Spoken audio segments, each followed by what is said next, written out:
Another bitch I got being as, and this is political, Okay. but we got to get the old white folks. We got to get the old white folks out of the White House.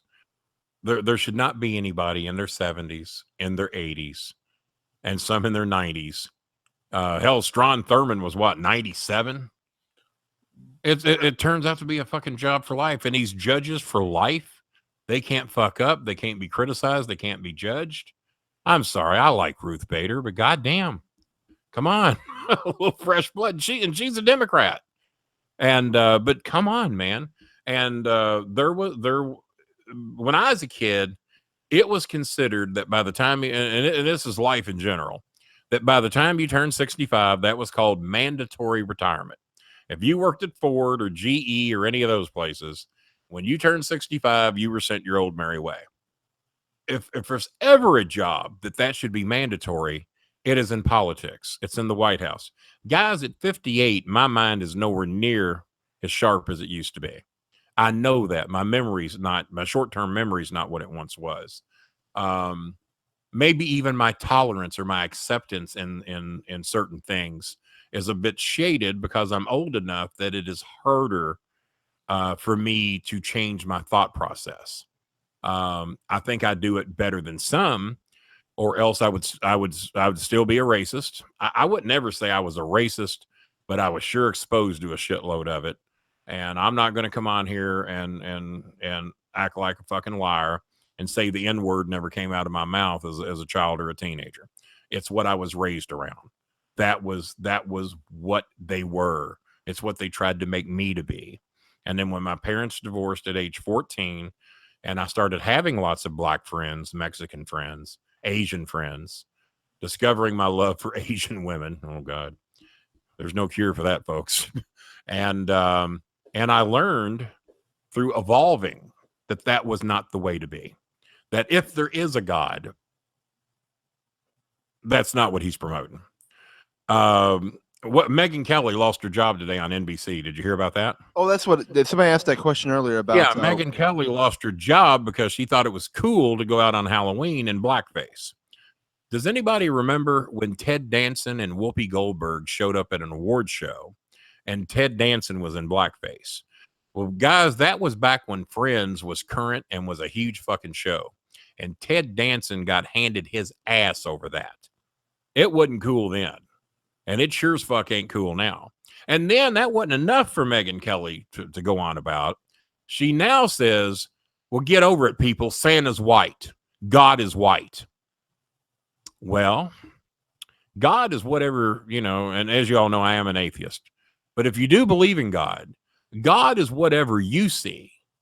If you see a black guy, then that's your God. If you see a white woman, then that's your God. If you see an Asian princess, that's your God. I'm rooting for the Asian princess, by the way. So I'll go to heaven. God is not color. He created all of the different. So he's all. Well, you're acting as if it really happened. Your facts are no better than anybody else's. We don't know what God actually created. We know what a book that's been recycled thousands and thousands of times says, and we don't know how accurate that book is or if there's any accuracy in it whatsoever. I'm just going by what this says right here. Well, I don't care what that says, because that's like if we go to a classroom and then I whisper into your ear, Daniel Spencer sucks cock, and then by the time it goes through 32 people, they're going to say, yeah, Daniel Spencer sucks cock. See, I turned that whole little thing around. You see what I did? No, because you tell one thing and then 32 people later, it's not even close to what was whispered. Well, I won't get into debate with you on that, not yet. What I'm saying to you is this thing has been recycled so many goddamn times. You can't give me one quote in there that I'm going to put any stock in, because it's been told over and over and over again, recycled over and over and over again, to the point to where there's practically no accuracy left at all, if it was ever accurate to begin with. But if you want to believe it, and if that gets you through your day, and you want to go to a building where a guy is calling himself Father whatever, and he needs money to exist, go right ahead. If that gets you through your day. I learned at 11 years of age that in my mind, all that was a crock of shit. And George Carlin thought it was a crock of shit. And there's about 19% of America that thinks it's a crock of shit. Well, my dear friend Rico does not think so. And I hope to God that Rico's right. There's been many times that me and Chris have looked at each other, like when Paul Bearer died and various others died. And Paul Bearer, no one believed in God more than Paul Bearer. And me and Chris looked at each other that day, and he says, Dad, he says, I hope Paul was right. I said, about what? He says, about God. I said, hey, that'd be great, wouldn't it? I said, I still don't, it doesn't change my mind. And I've nearly died now 4 times over the last 12 years.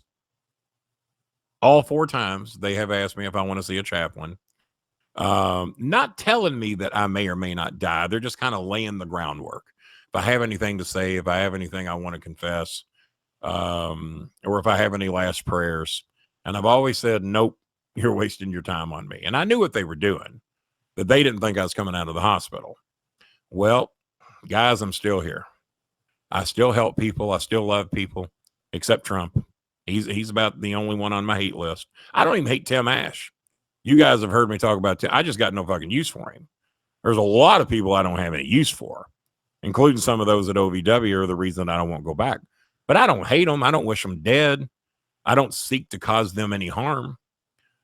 But when they die, I probably won't be the one crying. It'll have to be somebody else.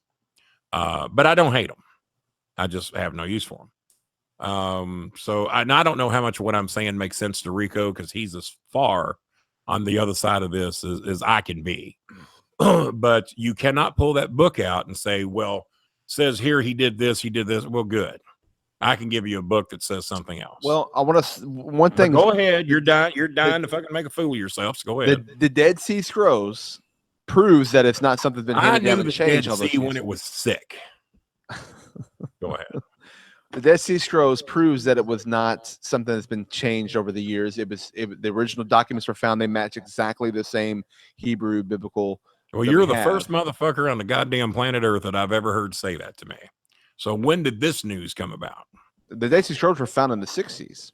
Mm-hmm. And yet no one has ever made that claim to me. Because no one knows that. People are idiots. Now you're sounding like fucking Trump, that he's the only one that knows anything. No, I didn't say I was the only one that knows. I said someone knows. You fucking you know. Well, you have to study to know. Knowledge brings forth power. The more you know, NBC, right? So the more you know, the more you learn these stuff. So you have to look this up. Rico made a good point. He said nobody's ever seen God. Moses is the only one that saw God when he had the 10 Commandments. So no one's ever really seen God. That part of it. Got news for you. 10 Commandments. Yeah. Have you ever watched History of the World? History of the World. History of the World. I got news for you on how the 10 Commandments came to be. Okay. Because my way makes sense. Okay. Just got Moses went uphill. He's gone a while. How long was he gone? You remember? You're a big Bible guy. Because I'm not. I've never read it. He's gone 40 days. 40 days. 40 days. And he comes back down and he has the 15. And then they drop and 5 of them break. 10 Commandments. The mighty python. And you know why he was gone 40 days? Because Moses went up that hill with a chisel and a shit hammer and some flat rocks. And it took him a long time to come up with the 15 things he didn't want people to do. And then he come back down the hill and he dropped 5 of them. That's straight from fucking Mighty Python. Mel Brooks. Yeah. Mel Brooks says Mel Brooks, otherwise. Mel Brooks. Okay. Mel Brooks, don't fucking correct me on that movie. I know that movie better than anybody. Okay. So he dropped 5 of them on the way back down the hill, and he's the one that chiseled them anyway. Burning bush my ass. I believe more in Santa Claus than I believe in God. You know why? Because I fucking seen Santa. I believe in the Easter Bunny more than I believe in God. You know why? Because I fucking seen the Easter Bunny. You know why I don't believe in the Tooth Fairy? Because I never saw the motherfucker. I saw my mother's hand go under my pillow once, and I had $3. So fuck the Tooth Fairy. You know why? I never saw it. But I saw the bunny. And I saw Santa. Could be bogus. Might not be real. But at least I fucking saw something. But you know what? I saw something, and I still don't believe in Santa. And I still don't believe in Easter Bunny. But at least I fucking saw them. The only 2 that are pulling the Houdini act is God and the Tooth Fairy. Thank you, Jenny. So I ain't here. I'm only here to smarten you people up. The Quit believing in Trump. Quit believing. Rico's going to kill me. Quit believing in God. No, God. please believe in God all you want. Believe that book all you want. I'm not buying any of this shit he's telling me. The Because creation. ain't nobody saw God. Ain't nobody gonna see God. I've had at least 5 people who have been dead for 12 minutes or longer. One of them was my maintenance man, who was dead for like 30 minutes. And he said the most disappointing thing in his life is that you always hear about this glow. You always hear about this light that's pulling you forward. And he said, Kenny, when I came back, it was the saddest day of my life. I said, what did you see? He looked at me. He says, I can't even tell my wife this because my wife is such a believer. Kenny, I didn't see anything. And I was legally dead for over 38 minutes. I said, well, I guess if you believe that would be somewhat disappointing. Because you think 38 minutes would be long enough to, Question for you.